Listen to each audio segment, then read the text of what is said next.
আসসালামু আলাইকুম ভিউয়ার্স। এই ভিডিওতে আমি মাইক্রোসফট ওয়ার্ড ডকুমেন্টের হাইপারলিংক, বুকমার্ক এবং ক্রস রেফারেন্স সম্পর্কে আলোচনা করব। এখানে হাইপারলিংক অন্য কোনো ডকুমেন্ট, ওয়েবসাইট, ইমেইল একই ডকুমেন্টের নির্দিষ্ট স্থানে লিঙ্ক করার জন্য এবং নথির ভেতরের অংশ এবং বাইরের অংশ সাথে সংযোগ স্থাপন করার জন্য এই হাইপারলিংকগুলো ব্যবহার করা হয়। এবং বুকমার্ক ডকুমেন্টের ভেতরেই নির্দিষ্ট কোনো স্থানকে রেফার করার জন্য এই বুকমার্কটি ব্যবহার করা হয়। কোর্স রেফারেন্স এটি স্পেসিফিক করে কোনো ডকুমেন্টের হেডিং, প্যারাগ্রাফ, টেবিলস রেফারেন্স হিসেবে স্পেসিফিক করার জন্যই ক্রস রেফারেন্সটি ব্যবহার করা হয়। আর এই হাইপারলিংক, বুকমার্ক, ক্রস রেফারেন্স ডকুমেন্টের অর্গানাইজেশন, নেভিগেশন এবং ক্ল্যারিটি ইমপ্রুভ করার জন্য ব্যবহার করা হয়। প্রথমেই বলি হাইপারলিংকগুলো আসলে আমরা কিসের উপর করব, যেমন কোনো টেক্সটের উপর, এরপর পিকচারের উপর, এরপর কোনো শেপের উপর আমরা হাইপারলিংক করতে পারি। যেমন একটি পিকচার নিলাম এবং হাইপারলিংকে ক্লিক করলাম, একটা ডকুমেন্ট নিলাম, ওকে করলাম, এটা হাইপারলিংক হয়ে গেল। এভাবেই একটি শেপ নিয়ে আমরা এইটা সিলেক্ট করে ইনসার্ট থেকে হাইপারলিংক করতে পারবো। এরপর আমরা কোনো টেক্সট সিলেক্ট করেও হাইপারলিংক করতে পারি।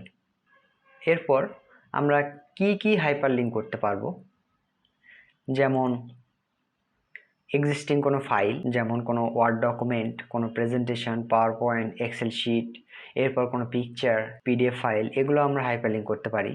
এছাড়া কোনো ওয়েব পেজকেও আমরা হাইপারলিংক হিসেবে ব্যবহার করতে পারি।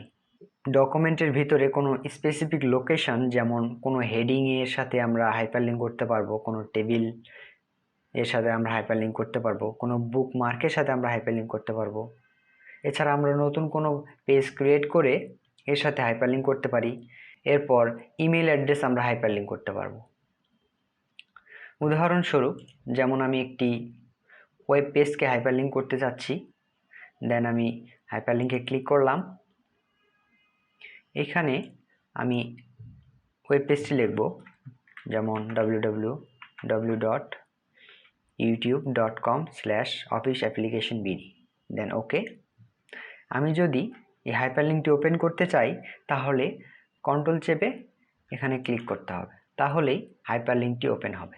যেমন আমি আমার ইউটিউব পেজটি হাইপারলিংক করেছিলাম। এরপর আমি কোনো ডকুমেন্ট হাইপারলিংক করতে চাচ্ছি, দেন এখানে ক্লিক করলাম, হাইপারলিংক। আমি একটি ওয়ার্ড ডকুমেন্ট হাইপারলিংক করতে যাচ্ছি, দেন ওকে। এরপর কন্ট্রোল চেপে মাউসের রাইট ক্লিক, দেন এই ডকুমেন্টটি ওপেন হলো। এরপর ইন দিস পেজ এটি হাইপারলিংক করার আগে আমি এই ডকুমেন্টটি একটু সাজিয়ে নিচ্ছি। যেমন এইটাকে আমি একটি হেডিং হিসাবে নিচ্ছি, হেডিং 1, এইটাকে একটি হেডিং হিসাবে নিচ্ছি, এইটাকেও আমি একটি হেডিং হিসাবে নিচ্ছি। এরপর আমি চাচ্ছি এই সূচিপত্রের সাবজেক্ট অনুযায়ী আমি হাইপারলিংক করব, দেন হাইপারলিংক সিলেক্ট করলাম, দেন হাইপারলিংকে ক্লিক করলাম। এরপর place in this document heading hyperlink. এখানে একটি হেডিং আছে হাইপারলিংক, বুকমার্ক, ক্রস রেফারেন্স, যেগুলো একটু আগেই আমি হেডিং হিসাবে তৈরি করেছিলাম। ওকে দিলাম, দেন এটা হাইপারলিংক হলো। এখানে আমি ক্লিক করলাম, সেকেন্ড পেজে যেই হেডিংয়ের সাথে আমি হাইপারলিংক করেছিলাম সেখানে চলে আসলো। এইভাবে আমি অন্যগুলো হাইপারলিংক করতে পারবো। এছাড়া একটি নতুন পেজ ক্রিয়েট করেও আমি হাইপারলিংক করতে পারি। যেমন টেক্সট টু ডিসপ্লে হবে অফিস, দেন নেম ডকুমেন্ট হবে নিউ ডকস, দেন ওকে। নতুন একটি ডকুমেন্ট হাইপারলিংক হলো। এখানে আমি অফিসে যখন ক্লিক করব নতুন এই ডকুমেন্টটি ওপেন হবে। এরপর যদি আমরা ইমেল অ্যাড্রেস হাইপারলিংক করতে চাই, হাইপারলিংক করতে পারি।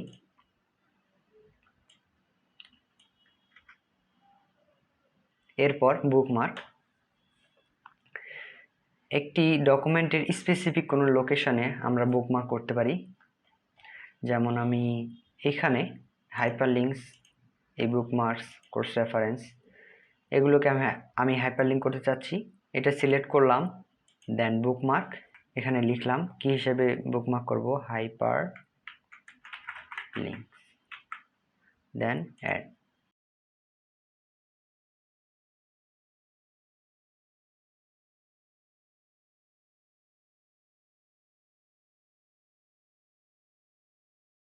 এখানে বুকমার্কের নেম একটি ওয়ার্ড হইতে হবে, একটি ওয়ার্ডের বেশি বুকমার্কের নেম হবে না। যেমন আমি ক্রস রেফারেন্স যদি লিখি তাহলে এটা বুকমার্ক হবে না। দেখেন অ্যাড বাটন হাইড হয়ে গেল। এজন্য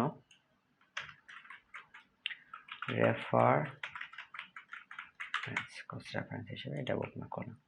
দেন এটি 4টি বুকমার্ক হইল এবং এই বুকমার্কগুলো হাইপার লিঙ্ক করব।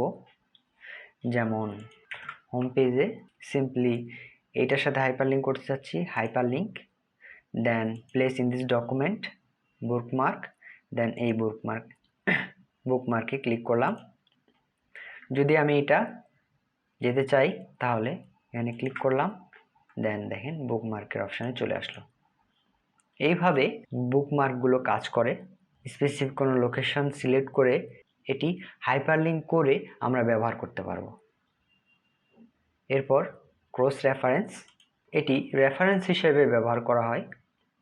যেমন একটি স্পেসিফিক কোনো বিষয় সম্পর্কে বললাম, এই বিষয়টি কোথায় ছিল ডকুমেন্টের সেটি স্পেসিফিক করার জন্যই এই ক্রস রেফারেন্সটি ব্যবহার করা হয়।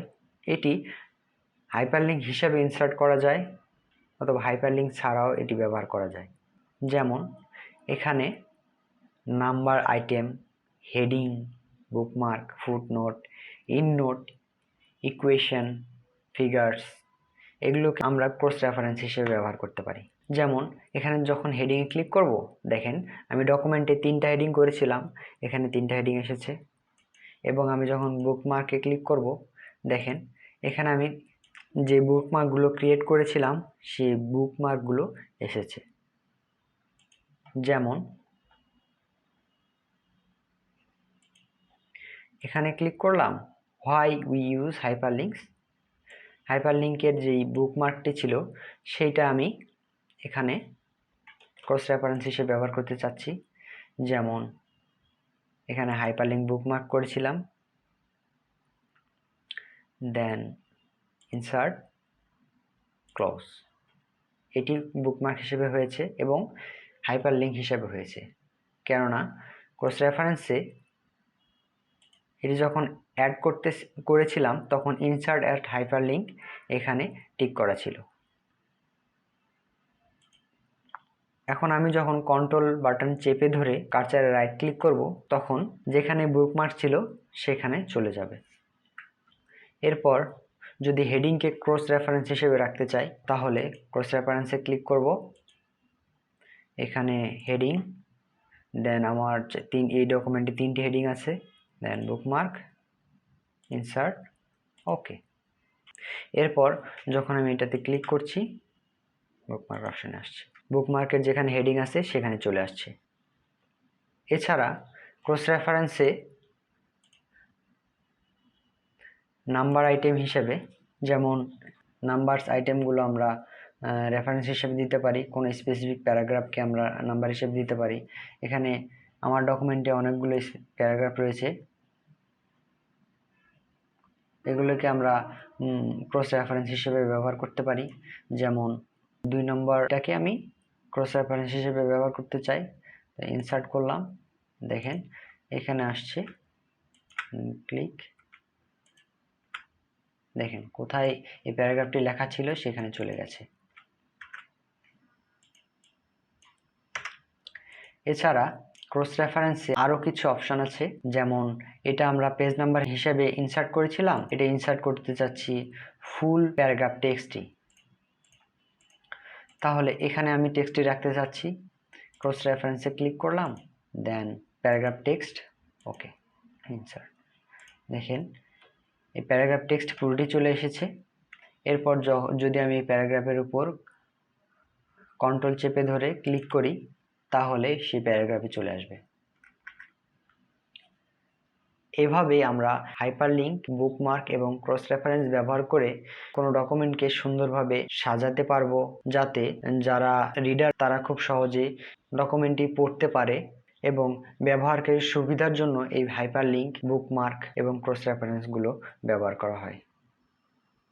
এখন আমি দেখাচ্ছি এই যে হাইপারলিংকগুলো আছে, এই হাইপারলিংকগুলো কিভাবে আমরা রিমুভ করব।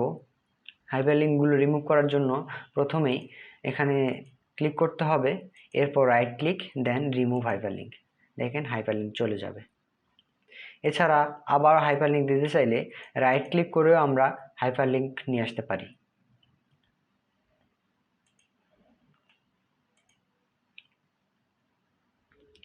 এখন এ পর্যন্তই।